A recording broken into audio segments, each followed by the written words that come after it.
Kosovën.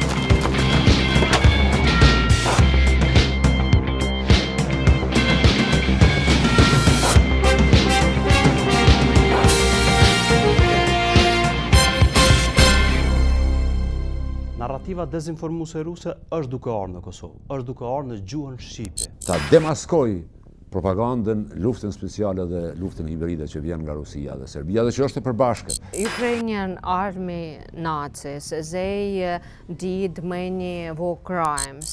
Duke tentu që rastet caktume të izolume të paraqesin si vlerat e vërteta të Evropës. Po të kishte liq me këto hapësira, unë me siguri do të isha sot milioner. Ndahen miliona euro nga Rusia pikërisht për këtë çështje, për prodhim të dezinformimit.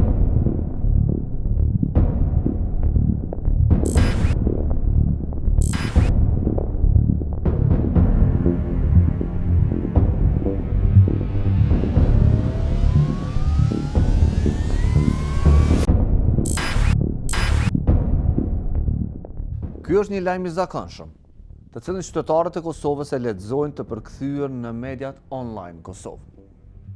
Ai është i publikuar në një media e cila është anëtare e Këshillit të Mediave të Shkruara të Kosovës. Përmbajtja e lajmit tregon se Shërbimi Federal i Sigurisë së Rusisë ka zbuluar një plan britanik për të vjedhur një aeroplan MiG-31 të Rusisë. Në këtë seri të dokumentarëve kemi folur gjatë për dezinformimin rus dhe kanalet të cilat ata i përdorin për të prodhuar informacione, financuar media dhe shpërndar informacione tek qytetarët e zakonshëm në Kosovë. Por, çka gjejmë në esencë në lajmin të cilën po e lexojmë në median e Kosovës? Në paragrafin e dytë, lajmi i përkthyer në gjuhën shqipe citon Agjencinë Ndërkombëtare të Lajmeve Reuters. Sipas asaj që të gjithë e kanë mësuar në Kosovë mediat ndërkombëtare, sidomos Reuters, janë media të besueshme dhe kur ato citohen, lajmi duhet të jetë në saksinë maksimale. Por në realitet, kur lajmi lexohet në detaje, kuptohen ndërhyrje serioze në përmbajtjen e tij. Po e nisim të analizojmë këtë lajm, që nga titulli. Në titullin e saj, Reuters e sakson qartë që pretendimi për migun rus është një qëndrim i mediave shtetërore ruse. Në anën tjetër, raportimi i përkthyer në Kosovë në titull shmang tërësisht këtë informacion. Pra, dikush qëllimshëm ndryshon titullin e Reutersit dhe i shërben qytetarit informacion të ndryshuar nga ajo çfarë thot Reuters në artikullin e saj. Çka na tregon tutje ky artikull? Po të lexohet përkthimi, ai është pothuajse identik me përmbajtjen e publikuar në Reuters. Përpos një elementi shumë të rëndësishëm, që lajmi sërish bëhet i manipuluar. Në përkthimin e gjuhën shqipe, publikuesi i informacionit është kujdesur që të largohen nga artikulli vetëm një rresht, i cili është shumë i rëndësishëm për publikun kosovar. Sipas rregullave, artikulli i Reuters ka në prapavit e lajmit edhe qëndrimin të cilën e marrë qeveria britanike për Rusinë. Ai gjendet në fund të artikullit origjinal të Reutersit. Por, në media në gjuhën shqipe, informacionet që Britania e konsideron pushtimin rus të Ukrainës si një grabitje toksore në stilin imperial nga Moska dhe informacionet se Londra ka paralajmëruar vazhdimisht se inteligjenca ruse po përpiqet të mbjellë kaos në të gjithë Britaninë dhe gjithë Evropën dhe përpiqet të minojë demokracinë, është fshirë për lexuesit në gjuhën shqipe. Pra, ta kuptojmë qartë. Dikush qëllimshëm ndërhyn në artikullin e Reutersit dhe fsheh këto informacione kaq bazike për invazionin total rus në Ukrainë. Por cila është arsyeja që dikush që përkthen një tërësi të lajmit heq prej aty një rresht, i cili ofron qëndrimin e anës tjetër. Këtu është e qartë. Informacioni është larguar qëllimisht. Visar Prebreza ka drejtuar një ekip i cili ka monitoruar kualitetin e raportimeve në mediat në gjuhën shqipe për çështjet që lidhen me Rusinë dhe Ukrainën. Të dhënat e grumbulluara tregojnë për një strukturë e cila gjatë përkthimit të informacioneve nga mediat ndërkombëtare fshin dhe largon qëllimshëm pjesë shumë të rëndësishme të informacioneve. Qëllimi në këtë situatë është që duke përdorur emrin e mediave ndërkombëtare, publiku në Kosovë të manipulohet duke i ofruar vetëm qëndrime të njanshme. Prej analizës që e kemi bërë na kualitative të këtyre lajmeve që po transmetohen në gjuhën shqipe, pra po ju servohen lexuesve tanë, e kemi parë që bëhet një editim jashtëzakonisht i rrezikshëm, i qëllimshëm në mënyrën që me u shpërnda narrativa dhe dezinformata ruse të njerëzit që lexojnë shqip. Ç'është bëhet kjo? Për shembull, nëse ka ndodhur një ngjarje ose u bën një deklaratë nga ana e Kremlinit për luftën në Ukrainë, për pretendimet e tyre ndaj evropianëve, atëherë mediat në Kosovë janë duke e marrë prej mediave ndërkombëtare, për shembull Reuters ose Guardian. Mirë po, pjesët që largohen nga lajmet, prej lajmi origjinal që merret për shembull prej Reutersit, janë saktësisht pjesët që jashtojnë media ndërkombëtare që është narrativa e evropianëve për shembull për luftën në Rusi. Kjo është jashtëzakonisht e rrezikshme sepse në thelb ajo që i servohet lexuesve tanë, domethënë, është saktësisht narrativa dezinformuese e Rusisë për ngjarjet që kanë ndodhur në Ukrainë. Në bazë të analizës, kjo nuk është ngjarje që ndodhen në një artikull, po është në mënyrë sistematike. Pra, sa herë që ka lajme të rëndësishme, gjithmonë disa prej mediave manipulojnë në këtë mënyrë. Pra, duke u thirrur në lajme që janë të burime ndërkombëtare, për shkak se na e dim që qytetarët i besojnë Reuters, i besojnë BBC-s, në ndërkohë që na servojnë narrativen ruse. Në përditshmërinë e publikimeve që lidhen për Rusinë dhe Ukrainën, një pjesë e madhe e mediave në Kosovë nuk përdorin asnjë standard të verifikimit të fakteve. Komunikatat ruse dhe lajmet e prodhuara nga mediat shtetërore të Rusisë, të cilat janë të njohura për prodhim të dezinformatës, përkthehen në gjuhën shqipe dhe publikohen në mediat të cilat operojnë në Kosovë, e të cilat kanë emër e mbyemër.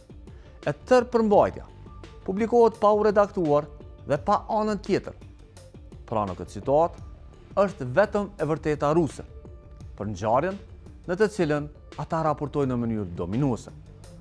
Po ju ofrojmë një shembull tjetër, për dallim nga rasti i parë, ku informacioni i përkthyer nga Reuters mund edhe të verifikohet me disa kërkime. Në këtë situatë, lajmi nuk mund të verifikohet fare, për shkak se është skajshmërisht i mangët. Ky është një lajm tjetër, i publikuar në të paktën 2 media në gjuhën shqipe. Keni parasysh, këto 2 media janë të mëdha dhe kanë shumë lexime në platformat online në Kosovë. Ai mban titullin: Rusia i kundër përgjigjës Britanisë dhe aleatëve për akuzat se helmoi Navalnin me toksinë mbretkose. Lajmi përshkruan se si Rusia ka reaguar ndaj ngjarjes, por çka është më rëndësi? Lajmi shmang në tërësi qëndrimin dhe anën tjetër. Pra, nuk e ka fare qëndrimin e qeverisë britanike. Edhe ky lajm është publikuar në një media e cila operon në gjuhën shqipe edhe është plotësisht i anshëm pasi paraqet vetëm anën e Rusisë, pa ofruar asnjë informacion tjetër se çka është çështja Navalny dhe cilat janë pretendimet e partnerëve ndërkombëtar, apo edhe aktorëve të tjerë rreth kësaj ngjarje. Unë besoj se i kemi nga të dy anët, pra ka dhe media të cilat arrijnë të dekonstruktojnë përmbajtjet e tilla dhe shet që në raportim fjala vjen në deklarim që vjen prej një zyrtari rus, nuk transmetohet me copy-paste ajo se çfarë thot ai, por gjithashtu i shtohet edhe konteksti, sepse ajo është shumë e rëndësishme dhe është një prej detyrave që ka gazetari sot. Ne nuk mund të ndrojmë deklaratat atyre si gazetar, por çfarë ne mund të bëjmë është që ta shtrojmë kontekstin që publiku i Kosovës kur e lexon ta di që çfarë ka thënë Zakharova nuk është e vërtetë. Narrativa dezinformuese ruse është duke ardhur në Kosovë, është duke ardhur në gjuhën shqipe, është duke ardhur e publikuar në për portale që ne i besojmë, në për portale që qytetarët mendojnë që janë kredibile, mirë po vjen në atë mënyrë që mediat ose nuk po janë profesionale, ose nuk po din, ose kanë interesat e tjera dhe po i publikojnë deklaratat e liderëve të Kremlinit pa asnjë kontekst, pa asnjë kontekst shtesë që me i tregu qytetarëve që këtë që po e thot Putini ose Zakharova është informacion i rënd, është dezinformat. Jo vetëm për Ukrainën, por në raste të tilla ne kemi gjetur që ka edhe deklarata që janë madje edhe për Kosovën. Dhe e njëjta publikohet në media tona fatkeqësisht pas një kontekst. Pra përkundër që ne e dim që deklaratat e tyre janë dezinformuese sa i përket situatës në Kosovë, sa i përket zgjedhjeve, sa i përket shtetësisë tonë, prap ato publikohen pa asnjë kontekst shtesë në mediat tona.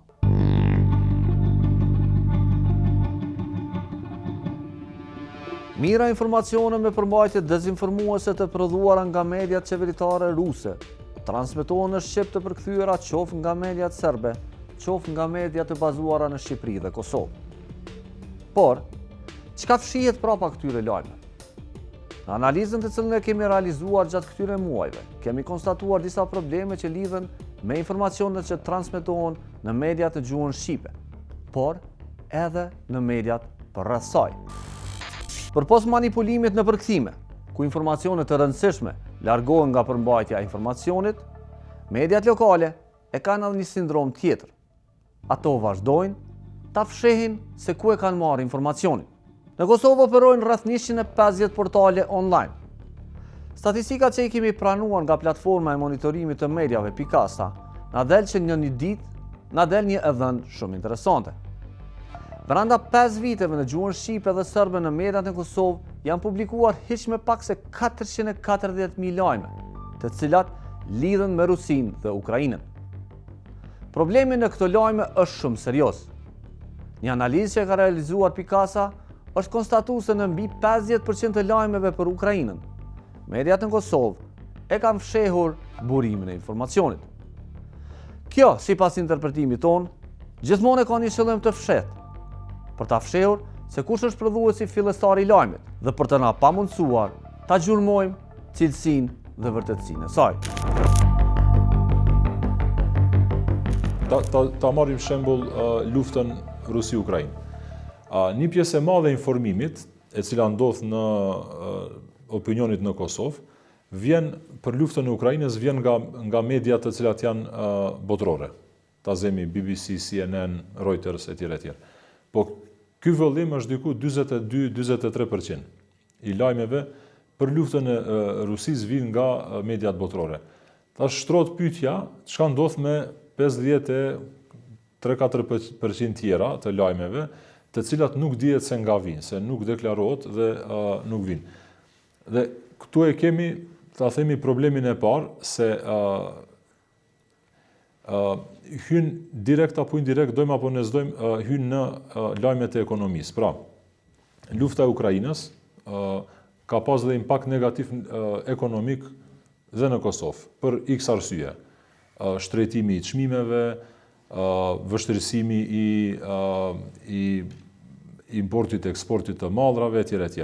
Dhe të gjitha këto në Kosovë rreth zgjedhjeve janë paqetuar si dëme të cilat po shkaktohen në ekonominë dhe të Kosovës. Dhe sigurisht që këta mund të kenë ndikim. Shumë prej mediave të Kosovës kur raportojnë për ngjarjet që lidhen me Rusinë, kur raportojnë për luftën në Ukrainë, nuk citojnë asnjë media. Pra thjesht raportojnë sikur gazetari me qenë në Ukrainë dhe me qenë vetë dëshmitari aty në ngjarjeve. Fshehja e burimit të informacioneve tregon se mediat, disa prej portaleve, disa prej mediave e marrin informacionin që fillimisht publikohet në mediat e kontrolluara nga Kremlini dhe më pas ripublikohet në mediat tona, sepse është i qartë që në shumë prej informacionet që publikohen, në shumë prej lajmeve që na i shohim, thjesht është vetëm narrativa e Rusisë për luftën në Ukrainë dhe mungon ana tjetër e medaljes. Ne informatin nuk mund ta ndalim dhe nuk është mirë ta cenzurojmë informatin, pavarësisht që vjen nga Kremlini, po duhet të komentohet, duhet të analizohet, duhet të kontekstualizohet, që audienca jonë në Kosovë ta kuptoj ma lehtë. Qytetari rëndëm nuk mund të merret me politika të larta dhe nuk mund t'i kuptoj, është obligimi joni i gjitha mediave në Kosovë, pa përjashtim, po dhe klasës politike, që ta shpjegoj, ta demaskoj propagandën, luftën speciale dhe luftën hibride që vjen nga Rusia dhe Serbia dhe që është e përbashkët. Ajo është luftë e përbashkët serbo-ruse. Nuk janë të ndara, nuk janë veçuara, unë mendoj që nga njëjtat shtabe bëhet ajo luftë. Për shkak se informacionet që publikohen me burime prej internetit, që nuk janë krejtësisht kredibile, ato po mund të paraqesin Putinin, Vučićin, këndë, vetëm si presidenti i Rusisë dhe presidenti i Serbisë. po për Kosovën dhe për mediat tona ata nuk janë veç presidenti i Serbisë dhe presidenti i Rusisë. Na flasim për presidentin autokrat të Rusisë i cili ka nisë një luftë, edhe flasim për presidentin autokrat të Serbisë. Momentin kur ti jap një kategorizim të tillë, i cili është i vërtet së pari, por që i kategorizon, i jap një kontekst shoqëror prej pikpamjes kosovare atij informacioni, ju pastaj e keni kryer punën në fakt kuptim të kontekstualizimit të atyre informacioneve që jemi duke folur. Kur përmbajtja që qytetarët e Kosovës e lexojnë për ngjarjet në Rusi dhe Ukrainë analizohet edhe më thellë, të dhënat janë edhe më shqetësuese. Në mediat në gjuhën shqipe, terminologjia e përdorur është konstatuar të jetë terminologji ruse në një masë shumë të madhe. Nga data 22 mars 2022 e deri në shkurtin e vitit 2026, në postimet në rrjetin social Facebook, të cilat janë bërë nga mediat, është përmendur 2300 herë tok fjalëshi operacion special. Ky është një titull që vetëm Rusia ja atribon ndërhyrjes së saj në Ukrainë. Kjo na tregon që në situatat e copy-paste, publikuesit nuk u kujdesën të largonin emërtimin rus të operacionit në kërshërinë e kërkimit për përmbajtjet në gjuhën shqipe për Ukrainën. Situata është edhe më problematike. Njëra prej dezinformatave kryesore të Rusisë ka qenë që ata janë duke luftuar nazizmin në Ukrainë. Në 6 muajt e fundit, vetëm në rrjetin social Facebook, nga përmbajtjet e krijuara nga mediat, ekipi ynë ka dokumentuar të paktën 600 postime, në të cilat përmendet nazizmi dhe Ukraina. Më në detaje kuptohet se në rreth 200 artikuj, del se bashkë me Ukrainën dhe bashkë me presidentin Zelenski është përdorur edhe fjala nazizëm. Kjo bëhet me qëllim për të arsyetuar teorinë ruse se ata janë duke ndërhyrë ndaj nazistëve në Ukrainë.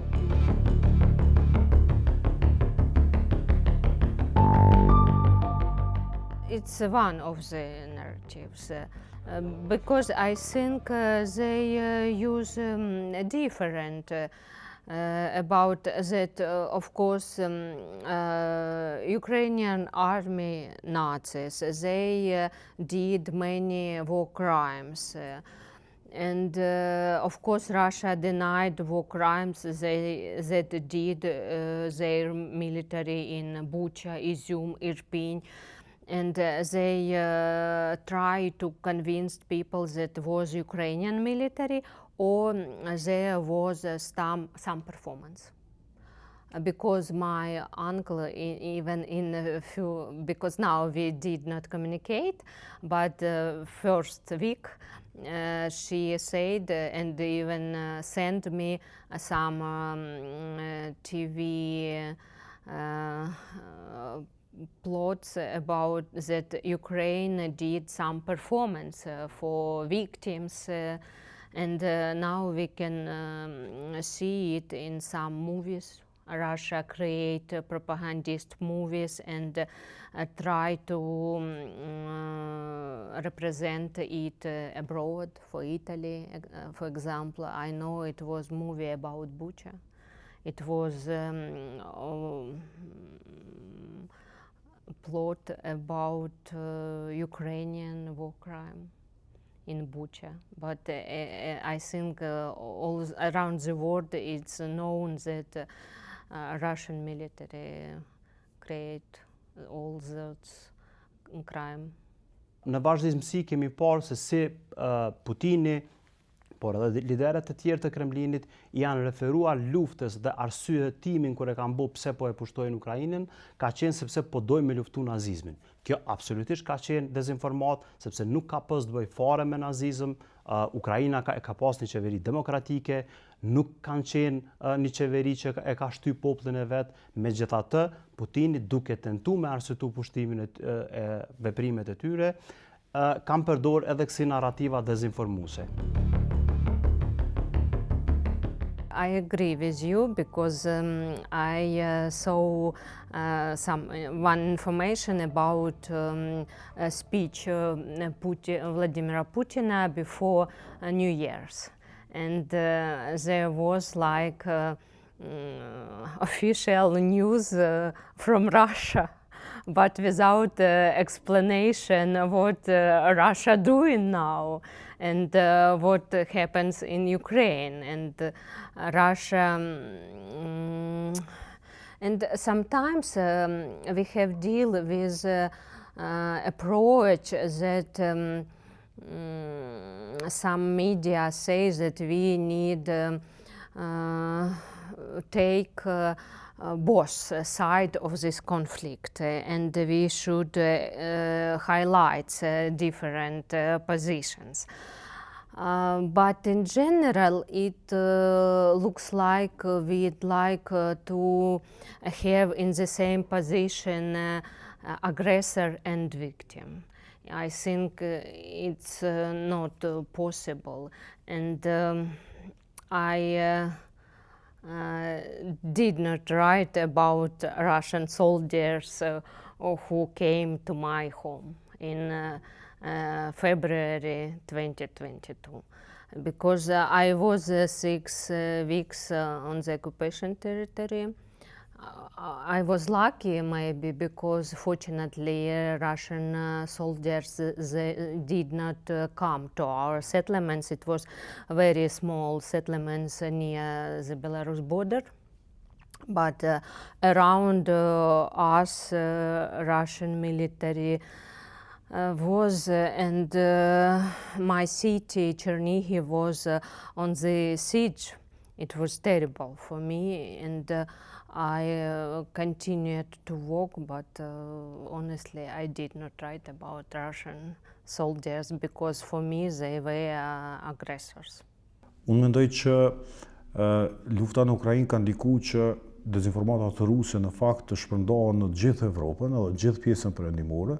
Njëra prej teknikave që përdor Kremlini është teknika për me vendos dyshime mbi vlerat në të cilat janë ndërtuar shoqëritë, mbi demokracinë, mbi vlerat perëndimore të barazisë të drejtësisë sociale, duke tentuar që raste të caktuara të izoluara të paraqesin si vlerat e vërteta të Evropës, ndërkohë që kjo automatikisht pastaj vetë futja dyshimit për vlerat demokratike, vlerat perëndimore si shoqërinë në të cilën besojmë Kosovë, paraqet një ndryshim opinioni pastaj për anën tjetër. Ajo që ne kemi vënë re është që në Shqipëri për shkak të influencës së partive politike, për influencës së qeverisë në politikat editoriale të medjave, filtrat editoriale të medjave që atë dekadës fundit janë dobësuar, investimi për një media cilësore të pavarur dhe profesionale është dobësuar, sepse vetë aktorët e brendshëm që shpërndajnë dizinformim ose shpërndajnë le të themi propagandë politike nuk kërkojnë një ambient mediatik të shëndetshëm, dhe duke e dobësuar dhe duke e marrë ato le të themi atë Russian playbook ose rregullat e mënyrën se e të bërit biznes me median në vende jo demokratike si Rusia dhe duke e zbatuar në vend, ato e dobësojnë le të themi mjedisin mediatik shqiptar edhe për le të themi për faktorë të jashtëm. Kjo bën që në shumë raste të ripublikohen edhe shkrime ose le të themi narrativa që mund të jenë le të themi pro-ruse ose të shpërndara nga aktorë shtetëror rus, që nuk bien le të themi gjithmonë në linjë me politikat editoriale të këtyre mediumeve, por që riprodhohen për shkak të mungesës së filtrave cilësor profesional.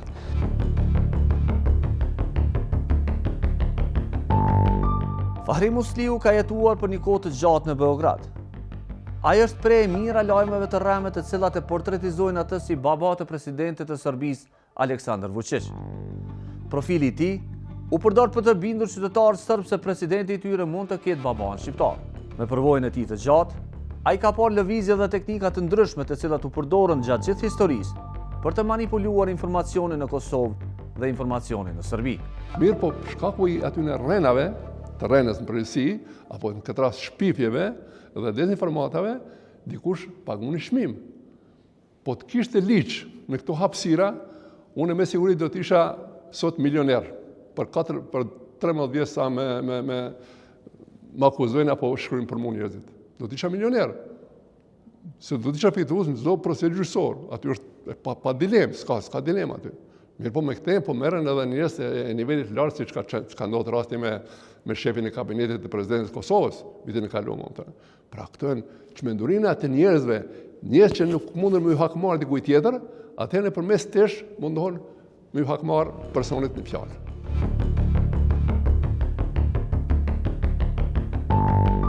Ali kada govorimo o proruskim narativima, postoje vesti gdje vi vidite da zapravo u 5 minuta 6 velikih portala objavi apsolutno istu vest, sa istim naslovom, istim podnaslovom, istim tekstom. Ona je praktično copy-pastovana vest, a zapravo ne dolazi neophodno od agencija, što bi bila recimo u medijskom svetu bilo logično. Agencija objavi vest, distribuira je drugim medijima, oni je pokupe, objave. Ali to ne važi i za ove vesti o kojima ja pričam. To nisu klasične agencijske vesti, to su onako vrlo manipulativni tekstovi sa uvredljivim izrazima u naslovima i tako dalje, gde se vidi da zapravo to dolazi iz jednog centra koji to distribuira u više medijskih kuća koje to zatim prenose. Copy-paste gazetaria është njëra nga sfidat kryesore të Ballkanit Perëndimor. Media qarkullojnë prodhimet e njëra tjetrës, pa i verifikuar dhe pa ju nënshtruar asnjë filtri redaktorial. Si rrjedhoi, një lajm i prodhuar nga rusët, lehtësisht mund të replikohet në qindra platformet e tjera brenda disa sekondave.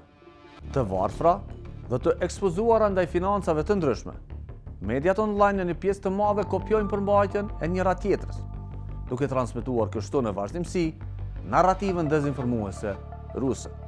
You are still under examination of Russians and their allies, external actors, let's call them like this. And it could be seen with different small even elements that we went through. Today I provided examples for that. We went here in May with the Ukrainian delegation, and we made some research on your DDR, disarmament, demobilization, reintegration. We met with Ministry of Interior, we met with KSF, we met with Ministry of Defense, we met with KLA members, former KLA members. And after 2-3 days we left Kosovo. Russia Today in their Telegram made a post that small arms and light weapons is a problem for Kosovo, because it was our topic, small arms and light weapons circulation and security. So they made a post in Russia Today that small arms and light weapons is your problem, one of the biggest. You are not the state of safety and you could not deal it successfully. And they referred on our organization as a resource for knowledge, but not right knowledge. Nëse do t'i referojmë Shqipërisë gjithmonë, mendoj se kanali kryesor janë portalet online. Ne kemi një shumëllojshmëri portalesh online, në mos të themi rreth 800 të tilla. Vetëm 123 janë të kontrollueshme. Kur flas të kontrollueshme, flas që ka një adresë, ka një administrator, ka një autor, ka një staf të caktuar. Dhe nga këto 123, për shembull, mbi 50% e tyre nuk kanë reklama. Domethënë nuk reklamojnë reklama. Atëherë nga vjen dhe nga financon edhe këto 123 media portale online, të cilat janë të verifikueshme, janë të regjistruara diku, duke pas të shumëllojshmëri të madhe të mediave online, duke pas mungesa të mekanizmeve ligjor se si kontrollohen financimet, burimet e financimit të këtyre mediave, atëherë çojmë në këtë në arsyen tjetër logjike, domethënë, por edhe praktike, që shumica këtyre mediave ngrihen për qëllime fitimi, clickbaiti. Janë media të vogla, janë të pakontrolluara, nuk kanë borde editimi, nuk zbatojnë kodeve të kontrolluese. Kjo strategji që mediat e prodhuara nga Kremlini përkthehen në gjuhën shqipe nga mediat e kontrolluara pastaj nga Beogradi, duket se nuk ka ardhur rastësisht, mirë po ka ardhur prej njerëzve të cilët e njohin saktësisht se si është duke funksionu sot media në Kosovë, se si janë duke funksionu portalet e shumta që janë në Kosovë, cilat operojnë me 2-3 njerëz, cilat nuk kanë redaktor, po vetëm persona të cilat marrin lajme, copy-paste dhe i publikojnë dhe i shpërndajnë në rrjetet sociale. Dhe kjo mënyrë e funksionimit, si duket, ju ka hyrë shumë punë Kremlinit, sepse ata po i përkthejnë lajmet e tyre që po dëshirojnë me i shpërndarë në Kosovë, po i përkthejnë në gjuhën shqipe, po i vendosin në një portal në një të caktuar në gjuhën shqipe dhe pastaj portale tjera e marrin atë lajm copy-paste pa asnjë editim dhe po e shpërndajnë narrativën dezinformuese të Kremlinit gjithandej në rrjetet sociale. mediji Srbije pišu o Kosovu, i tu kada kažem, ne mislim na bukvalno sve, ne mislim na nezavisne medije, mislim na medije koji su pod kontrolom države, ali to su većinski mediji, veći deo medija u Srbiji. To su mediji koji o Kosovu pišu koristeći jedan jezik koji diže tenzije, koji prosto izaziva neku vrstu straha. Konstantno se piše o svakom događaju na Kosovu, se piše kao nekom, ne znam, budućem ratu, kolapsu, svi smo na ivici, ne znam čega. I to je jedan mehanizam koji vlasti u Srbiji, pogotovo od kada je Srpska napredna stranka na vlasti, konstantno zloupotrebljavaju. I verujem da to svakako utiče i na ljude na severu Kosova. Korrespondenti është burimi kryesor I informatave për një medium. Kryesori është. Mund për shembull redaksia të merr lajmin nga agjencia e lajmeve, që më të shpejta e ke mbulojnë rrjetin më të madh. Mirë po, gazeta apo mediumi duhet ta verifikojë atë lajm. Nëse ka korrespondentin e vet në atë qendër atje, në atë shtet, në atë republik, atëherë korrespondenti e verifikon se a është e vërtetë ajo dhe lajmi mund të më shkue. Ose korrespondenti vetë punon atë. Pra, korrespondenti është alfa dhe omega e çdo redaksie për informata nga vendi ku gjendet. Qoftë korrespondent lokal, qoftë rajonal, apo qoftë jashtë shteti shtetëror. Se korrespondenti është sy dhe veshë e vendit ku jeton. Ai 24 orë duhet me qenë truni I tij të punoj. Fatkeqësisht kohët e fundit nuk po jepet rëndësi korrespondentit. Nuk po jepet rëndësi dhe edhe niveli lokal që I kanë, nuk I kanë nivelit të duhur korrespondentët. Na I kemi pastaj edhe një kategori të mediumeve në Kosovë që përkthejnë informata prej mediumeve serbe për zhvillimet në Serbi, edhe zhvillimeve të tjera. Edhe kjo paraqet masej një problem sepse ata persona që përkthejnë nuk I kanë shkasit e nevojshme të gazetarit për me kontekstualizu problemin për shoqërinë e vet, për informacionin për rrethonat e Kosovës, dhe si të tilla ka njerë ato narrativa depërtojnë në mediumet e Kosovës. Them, kjo është pjesa ku na muj me evidentu që bëhen lëshime edhe për shkak të mungesës numrit të duhur të njerëzve në për redaksi, edhe për shkak të numrit të njerëzve që merren me këto informacione, po që nuk I kanë shkasit e nevojshme të gazetarit për me kontekstualizu, pra janë përkthyesë kaq. Mbi 400.000 lajme dokumentohet se u prodhuan për tregun e Kosovës për ngjarjet në Ukrainë. Në mbi 50% të tyre, adresa e prodhuesit nuk dihet, ndërsa transmetuesit qëllimshëm e fshehin se ku e kanë marrë lajmin. Në përkthime, materialet janë manipuluar duke hequr informacione shumë të rëndësishme, që I bëjnë lajme të shndrohen në dezinformata. Temat që u raportuan në këto lajme janë të ndryshme, por analizat tregojnë qartë. Qëllimi ishte të ulej besimin në vlera demokratike dhe besimin në orientimin perëndimor të vendit. Në situata dhe më të rënda, lajmet ishin të njanshme, ofronin vetëm verzionin rus për ngjarjet. Një situatë e cila nga shumë pak njerëz do të besojnë në Kosovë.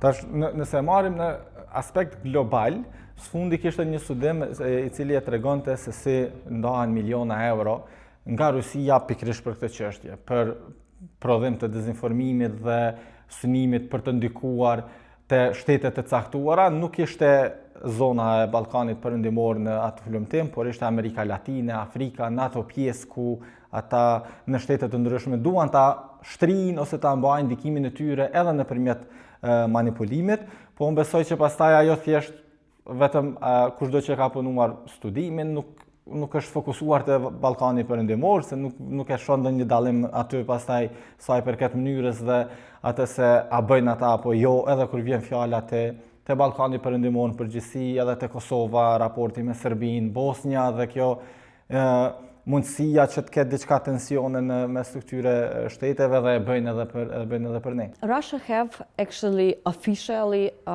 different state TV channels and agencies, actually, this TASS or Russia Today, Russia 24, etc. So they can finance it officially. The issue that in some countries it was already blocked, in some countries it's still working. I don't know why, but still. So they have no reason to cover it and they can work publicly.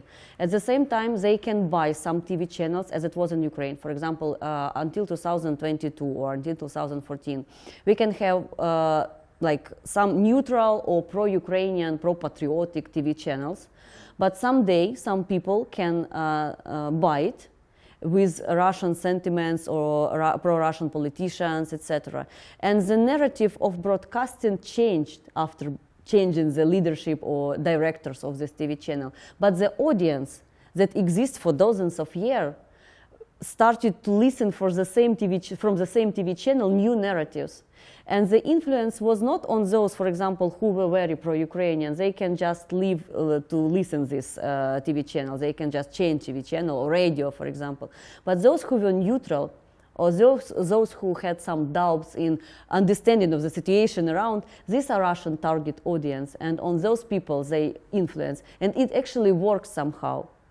So another example is financing through buying TV channels. Another one, it could be direct bribes to different politicians who made statements. Sometimes Russia use the approach when some narrative disseminated first through Telegram channels, like unknown Telegram channels.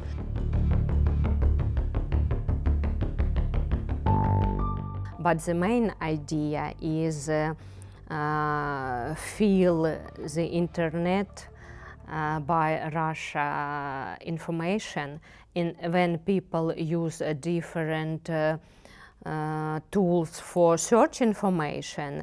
Very often the artificial intelligence use those sites and did not link to them.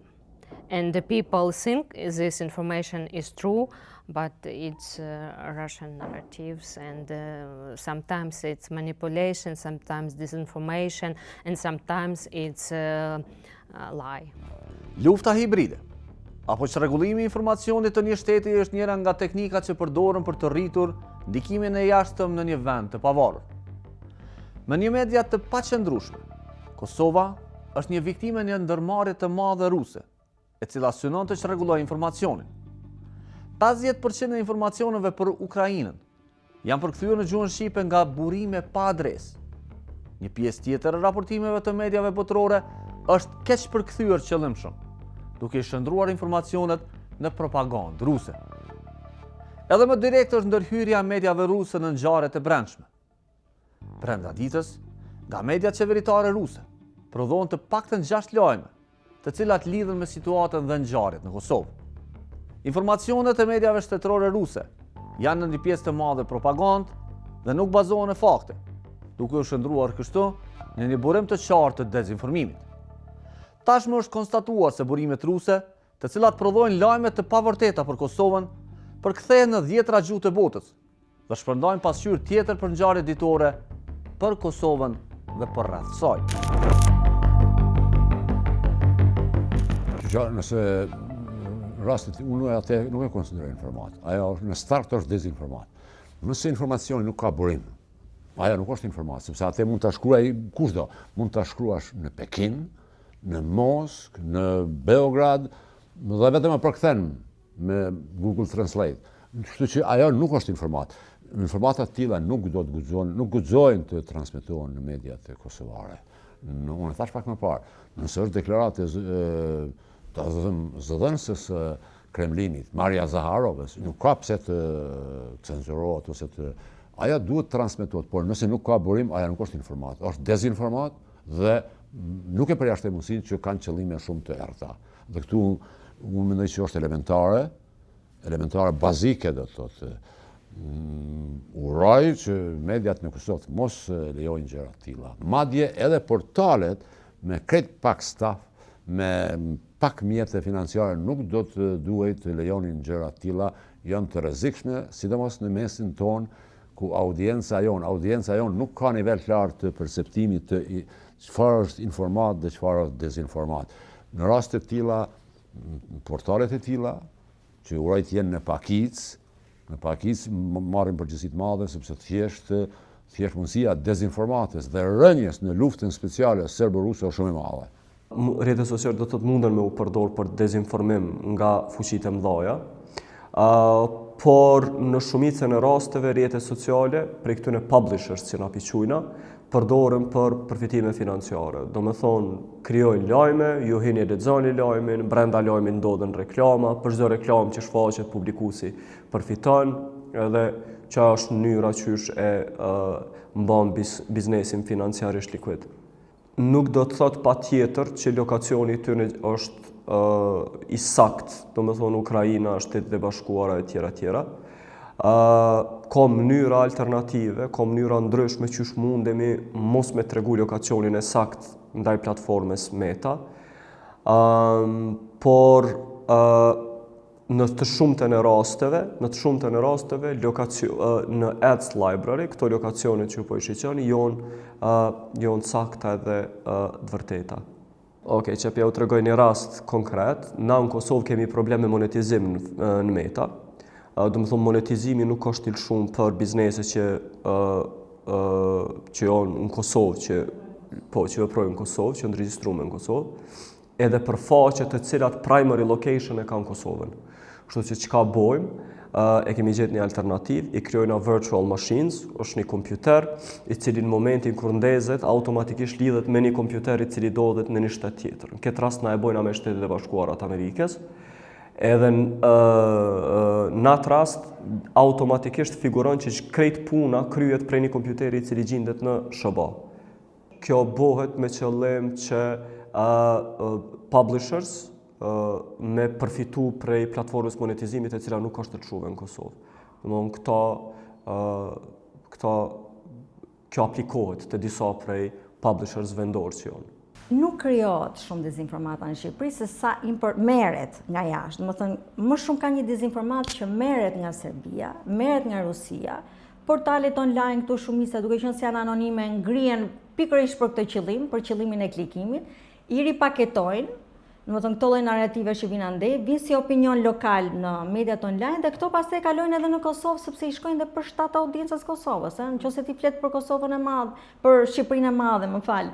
Nëse ti flet për një luftë eminente, permanente në Ballkan, nëse ti flet për institucionet e Kosovës, se si po ndikojnë këto në raport me BE-n, atëherë absolutisht që e ushqen dhe audiencën e Kosovës në këtë drejtim. Kështu që mendoj që ne nuk është se e prodhojmë brenda, e kemi më shumë të marrë nga jashtë.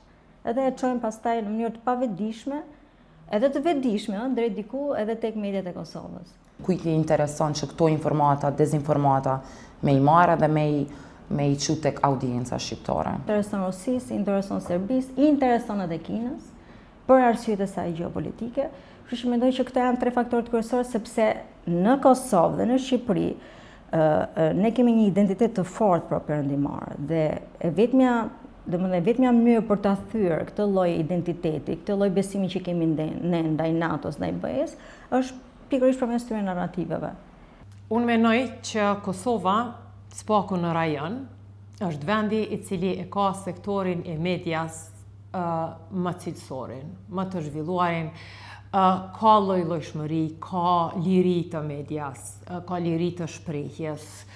Dhe në një farë forme kur takohem me kolegë nga rajoni edhe mburrem me këtë çështje.